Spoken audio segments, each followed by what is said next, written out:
नमस्कार। आज हम भारतीय उपमहाद्वीप की एक ऐसी खौफनाक कहानी को समझने वाले हैं। एक ऐसी कहानी जो लालच और उसके कह सकते हैं भयानक अंजामों पर रोशनी डालती है।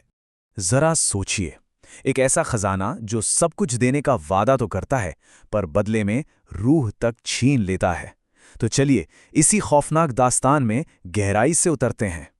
तो कहानी शुरू होती है एक पुरानी धूल भरी तस्वीर से। एक नक्शा और एक वीरान गांव में छिपे हुए खजाने का लालच। मतलब एक ऐसी शुरुआत जो किसी को भी एक अनजान दुनिया की तरफ खींच ले। पर यह खजाना किसी आम जगह पर नहीं छिपा है। ये तो दफन है एक बहुत ही पवित्र जगह पर। एक ऐसी जगह जहां इंसानियत और आस्था दोनों की परीक्षा होने वाली है।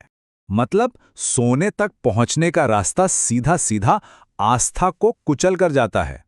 उस पवित्र तुलसी वृंदावन को अपवित्र करना होगा। सोचिए, वही वृंदावन जो पीढ़ियों से घर की रक्षा और पवित्रता का प्रतीक रहा है। ये अपने आप में एक बहुत बड़ा पाप था। और दौलत की भूख में इंसान तो अंधा हो ही जाता है ना? तो हमारा किरदार भी उस नक्शे के पीछे चल पड़ता है। उसे पवित्र भूमि की कोई चेतावनी सुनाई नहीं देती। उसकी आंखों में तो बस सोने की चमक है। एक एक कदम उसे दौलत के तो करीब ला रहा था, पर इंसानियत से बहुत दूर ले जा रहा था। उसने जानबूझकर हर सामाजिक, हर धार्मिक नियम तोड़ा। और किस लिए? सिर्फ उस चमकते हुए सोने के लिए। एक आलीशान जिंदगी का सपना मानो सच होता दिख रहा था। एक पल के लिए तो ऐसा लगा कि चलो लालच जीत गया। पर क्या ये सच में जीत थी या फिर किसी भयानक सपने की बस शुरुआत? लेकिन दौलत की ये चमक अपने साथ एक बहुत ही गहरा साया लेकर आई थी। तो अब देखते हैं कि यह सपना कैसे एक ऐसे बुरे सपने में बदल जाता है जिससे कोई बच ही नहीं सकता। और यहीं पर कहानी का सबसे खौफनाक मोड़ आता है। हर एक सोने का सिक्का जो खर्च होता, उसकी कीमत परिवार के किसी सदस्य की सेहत से चुकानी पड़ती थी। ये दौलत के बदले जिंदगी का सौदा था और कुछ नहीं।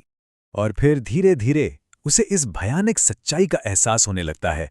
हर खुशी जो वो सोने से खरीदता, वो असल में उसके परिवार के लिए एक नया दर्द लेकर आती थी। साफ था, ये दौलत नहीं, एक श्राप था। जब ये सच्चाई उसके सामने आई तो वो पूरी तरह टूट गया।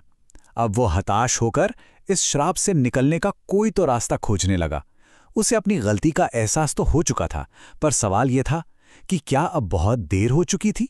और फिर इस घने अंधेरे में उम्मीद की एक किरण दिखाई देती है।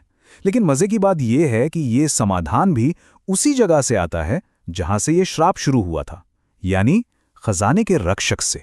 तो बात यह थी कि यह खजाना कभी लावारिस था ही नहीं। इसकी रक्षा एक बहुत शक्तिशाली आत्मा, एक क्षेत्रपाल कर रहा था। और उसे नाराज करने की कीमत बहुत बड़ी थी। उसे एक मौका मिलता है अपनी गलती सुधारने का।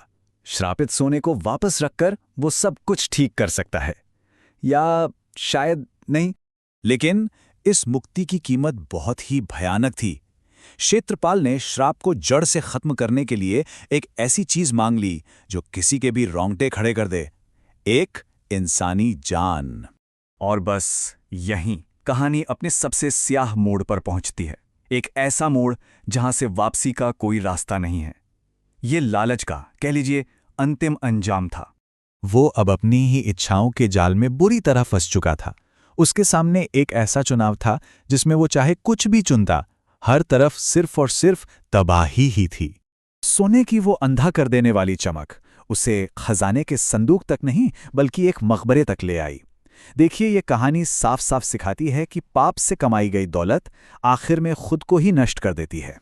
तो ये कहानी हमें एक बहुत गहरे सवाल के साथ छोड़ जाती है कि जब दौलत की कीमत जिंदगी हो तो फिर उसका असली मूल्य क्या है? वाकई सोचने वाली बात है ना।